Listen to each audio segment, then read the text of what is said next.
2024 का जो पैट था 4 करोड़, जो कंपनी टारगेट कर रही है 2027 तक यहाँ पे 8 to 10 टाइम्स हो जाएगा, यानी अराउंड यहाँ पे 32 to 40 करोड़ तक यहाँ पे पैट जो है होने वाला है। सो दोस्तों, हम बात कर रहे हैं यहाँ पे एक छोटी सी फिनटेक कंपनी एमरेल्ड फाइनेंस के बारे में। फिलहाल क्वार्टर 2 के रिजल्ट आए, इससे समझेंगे कि कैसे यहाँ पे कंपनी के क्वार्टर 2 के रिजल्ट, उसके साथ साथ कंपनी जो उनका विजन है 8 to 10 टाइम का पैट, उसके हिसाब से अलाइन होते हुए दिख रही है या फिर नहीं, और इस सभी के बारे में चर्चा करेंगे। लेकिन उससे पहले, जैसे कि हम हमेशा कहते हैं, लर्निंग है तो ही अर्निंग है। चलिए कुछ नया सीखते हैं। सबसे पहले इस कंपनी का इन शॉर्ट में बिजनेस मॉडल समझते हैं। इससे आपको यहाँ पे जो रिजल्ट है क्वार्टर 2 के, वो एनालाइज करने में या फिर एनालिसिस करने में वो आसानी हो जाएगी।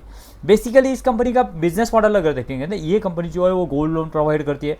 उसके साथ साथ on behalf of ICICI, HDFC, IDFC, इनके तरफ से यहाँ पे जो एड मिडल मैन करके काम करती है और उनको लोन या पर्सनल होगा या बिजनेस लोन होगा, ऐसे लोन जो है वो प्रोवाइड करने का काम करती है। तीसरा एक बहुत इंपॉर्टेंट और मेजर ये जो है उनका सेगमेंट है, वो है EWA यानी अर्ली वेज एक्सेस। मतलब क्या है, समझो आपकी सैलरी जो है वो 1 लाख रुपीज़ है, और जब कि आपकी सैलरी जो है फर्स्ट ऑफ एवरी मंथ को होती है, और आपको अगर यहाँ पे 25 तारीख को यहाँ पे आपको नीड पड़ती है कि आपको चाहिए 50,000 रुपीज़, तो कंपनी क्या करती है ना, जो आपका एम्प्लॉयर है यानी जो आपकी कंपनी है, उनसे कांटेक्ट करके उनके साथ अगर टाइप है तो उनसे यहाँ पे जो है वो कांटेक्ट करके आपको यहाँ 50,000 रुपीज़ फॉर द 5 डेज़ के लिए यहाँ पे देती है। कंपनी यहाँ पे कुछ भी चार्ज नहीं करती है, इंटरेस्ट चार्ज नहीं करती है, जस्ट ओनली प्रोसेसिंग फ़ी करके रहती है, उतना यहाँ पे कंपनी चार्ज करती है फॉर द 5 डेज़। उसके बाद में आपकी सैलरी हो जाती है, और आपका एम्प्लॉयर यानी आपकी जो कंपनी है वो यहाँ पे किसको पे करती है, यहाँ पे एमरेल्ड को फाइनेंस को पे करती है। इनिशियली देखेंगे तो ये मॉडल जो है वो बहुत यहाँ पे कम पेनिट्रेट हुआ है, जो कि अगर US और UK में देखेंगे तो बहुत ज़्यादा पेनिट्रेशन इसका हुआ है। और कंपनी का कहना है कि यहाँ पे कुछ चुनिंदा ही 4 से 5 प्लेयर ही है जो इस फील्ड में यहाँ पे काम कर रहे हैं।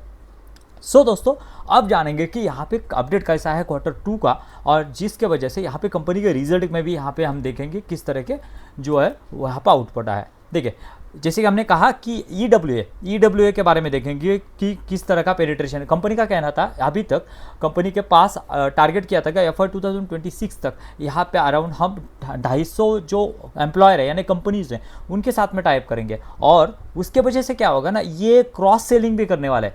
यानी आपने अगर कोई अर्ली वेज एक्सेस का ये ले लिया, आपने एक बार उसका सर्विस यूज़ कर ली, तो आपको पर्सनल लोन की भी ज़्यादा टाइम के लिए भी यहाँ पे जो लोन की रिक्वायरमेंट पड़ेगी, तो वो भी यहाँ पे क्रॉस सेल होने वाला है। गोल्ड लोन भी यहाँ पे क्रॉस सेल होने वाला है। यानी ये एक, जैसे कि बजाज फाइनेंस ने जीरो इंटरेस्ट जो यहाँ पे लगाया था इनिशियली, और उसके वजह से क्रॉस सेलिंग से बहुत ज़्यादा यहाँ पे रेवेन्यू जनरेट किया था, सिमिलर स्ट्रैटेजी जो है एमरेल्ड फाइनेंस यहाँ पे करना चाह रहा है। देखिए, दोस्तों, यहाँ पे अगर EWA ऐप की बात की जाए तो यहाँ पे वो ऐप जो है उन्होंने गूगल प्ले पे यहाँ पे जो है लॉन्च किया, उसकी वजह से यहाँ पे रीच जो है वो ज़्यादा हो जाएगी उनकी।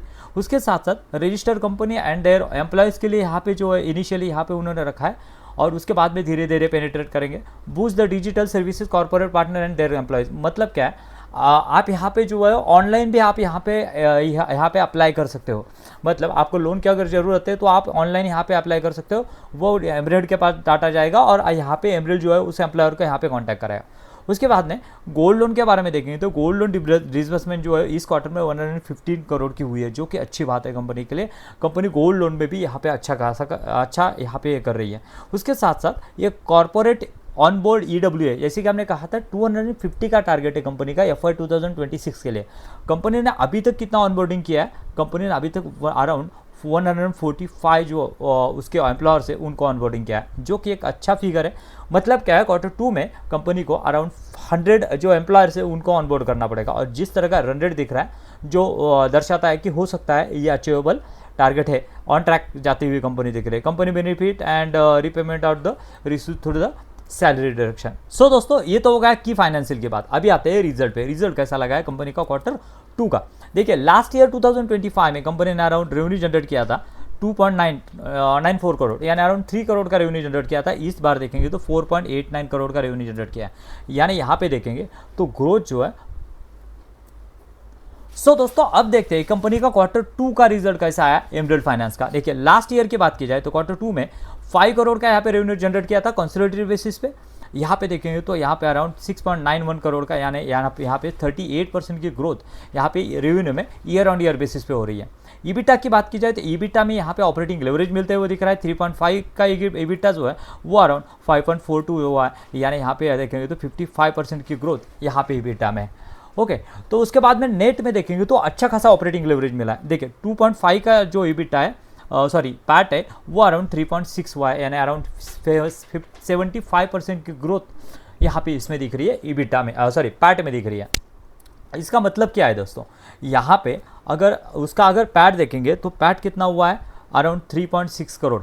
और अगर कंपनी का कहना है कि हमें 40 करोड़ का पैट करना है, या फिर हम कंजर्वेटिव भी पकड़ते हैं 4 8 जा 32 करोड़ का भी पैट हमें अगर करना है, तो यहाँ पे कंपनी ने H1 में कितना किया है, H1 में अराउंड यहाँ पे कंपनी ने 7 करोड़ का यहाँ पे जो है वो पैट किया है। अराउंड मतलब कह सकते हैं कि यहाँ पे 7 + 7 यानी 14 to 16 करोड़ का पैट H2 में हो सकता है कि ज़्यादा हो जाए। 18 करोड़ का पैट जो हो सकता है कंपनी यहाँ पे आने वाले यहाँ पे FY 2026 में करे। FY 27 में जाने के बाद में उसको बेस जो मिलेगा वो 18 का, और आपको करना कितना है, अराउंड यहाँ पे 100% से कंपनी को ग्रो करना पड़ेगा। मतलब उसका अगर कैगर देखेंगे ना तो 100 से भी ज़्यादा निकल के आएगा। अराउंड 120 to 130% की CAGR से कंपनी को ग्रो करना पड़ेगा अपना पैट, तभी वो गाइडेंस जो है वो लोअर गाइडेंस ना कि हायर गाइडेंस, तो वो अचीवेबल है क्या, ये देखना होगा। कि जिस तरह का मैनेजमेंट ने अभी भी कॉन कॉल रखा था, कल ही रखा था, लेकिन उसके बाद में उन्होंने जो है वो चेंज किया, और अभी उनका कहना है कि हम कॉन कॉल जो है नेक्स्ट वीक करेंगे। तब तक ये अनसर्टेनिटी बनी रहेगी, बिकॉज ऑफ उसी वजह से यहाँ पे मार्केट ने एमरेल्ड को पनिश भी किया है, और अच्छा खासा करेक्शन पे भी यहाँ पे जो एमरेल्ड खड़ा है। सो दोस्तों यहाँ पे देखेंगे तो 38% की growth, that is a really good exceptional growth, because of बाकी की भी प्लेयर देखेंगे आप जो कि यहाँ पे फिनटेक में तो वो इतनी अच्छी ग्रोथ नहीं ले पा रहे, लेकिन फिर भी मार्केट इसको क्यों पनिश कर रहा है, बिकॉज ऑफ यहाँ पे इतने ज़्यादा ओवर एक्सपेक्टेशन यहाँ पे उन्होंने सेट की है ना, जो कि 8 to 10 टाइम्स का पैट, उसके वजह से यहाँ पे मार्केट उस तरह से रिवार्ड नहीं कर रहा है जिस तरह का रिवार्ड जो है वो करना चाहिए था नॉर्मल रेंज में। दूसरी बात, अगर यहाँ पे मैनेजमेंट कहता है कि हमें ये फिजिबल नहीं है, फिर हम गाइडेंस जो है वो घटा रहे हैं, हम यहाँ पे 6 to 8 टाइम का पैच टारगेट करेंगे, तो मतलब ये कितने निकल के आएगा, अराउंड 24 to 30 करोड़ का निकल के आएगा।